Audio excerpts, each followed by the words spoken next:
Hello and welcome. Thank you so much for joining me. You know, the title of this presentation is Why Should You Perform the Classics? Why should you perform the classics? I was watching Denny Haney.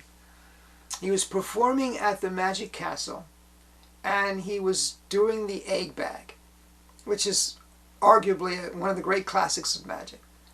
And he made this statement. He said, "The classics of magic, or as young magicians call them, tricks that I think suck now, but I'll appreciate when I get older."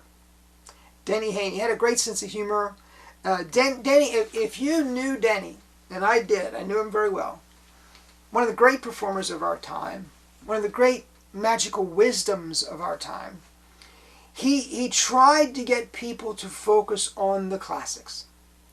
He loved the egg bag, he loved the Chinese sticks, he loved these types of effects.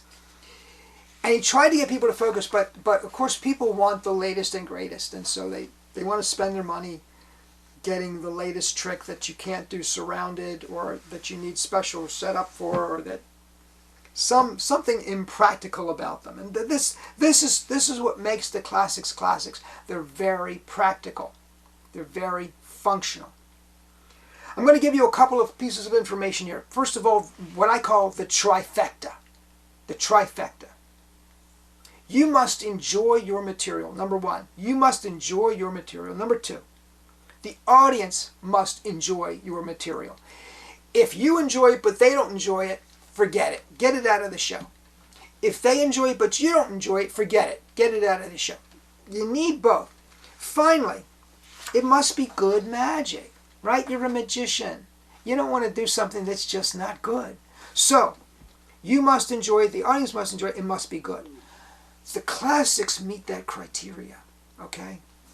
Now let me give you what I consider to be the criteria for a classic. And there are several points here.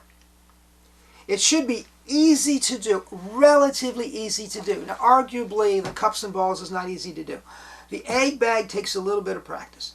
The Chinese sticks, to get the rhythm right, takes a little bit of practice. All these things, the professor's nightmare requires a little bit of, but they're not knuckle busters, is my point.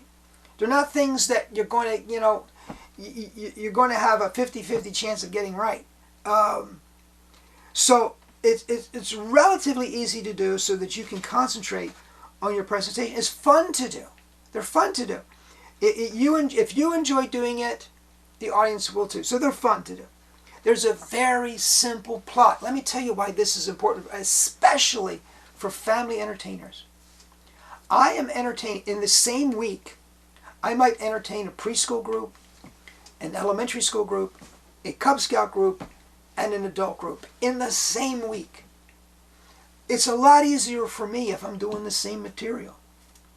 And I can do the same material if the plot is simple.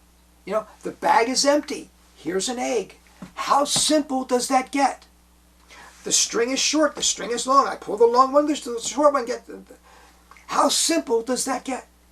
The plot is simple. A 5-year-old can understand it. A 90-year-old can enjoy it. That's the point. It sets and resets fast. Why? Because I might have a show at 12 o'clock in the afternoon.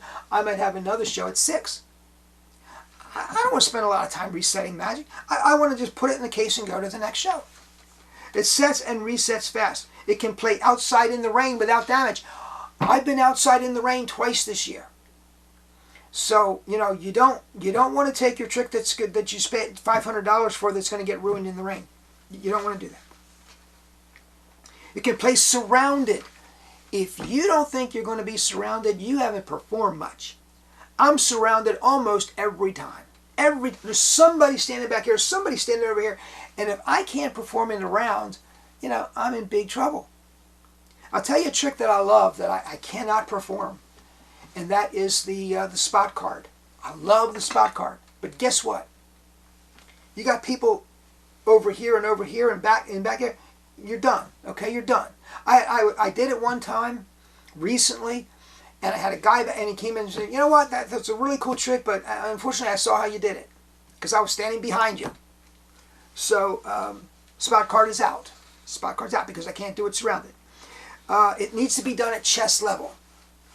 Now, if you're doing close-up at chest level, it's great. If you're doing stand-up at chest level, if you're doing stage at chest level, what you don't want is to be working off a table that half of the people can't see. So chest level requires no table, and packs small and plays big. That's basically your criteria for magic that's going to be very effective for family entertainers. If you're a full stage performer and you're performing in Las Vegas, you don't need to pay attention to any of that. If you're doing cruise ships, maybe you don't have to pay attention to any of that. If you're a family entertainer, that better be your criteria. That better be your criteria, or you are fried, okay? Now, examples. The linking rings. The egg bag. Any rope magic at all, but I particularly like the Professor's Nightmare and the cut and restored rope. The Chinese sticks, sponge balls, including the multiplying rabbits. I particularly like the multiplying rabbits. I use very realistic looking rabbits. I love them. Object to impossible location, like Bill and Lemon, or coin or ring in ball of yarn. Silk magic, like the 20th century silks, knots off silk, or the vanishing and reappearing silk.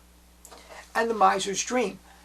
You can put together a great show with those effects, folks. Those are your classics. Go after them, pursue them. Do what Denny says, and you won't regret it. Thank you so much for joining me. Please comment down below. I love your comments. Please subscribe if you've not done so already. Have a great day, everyone.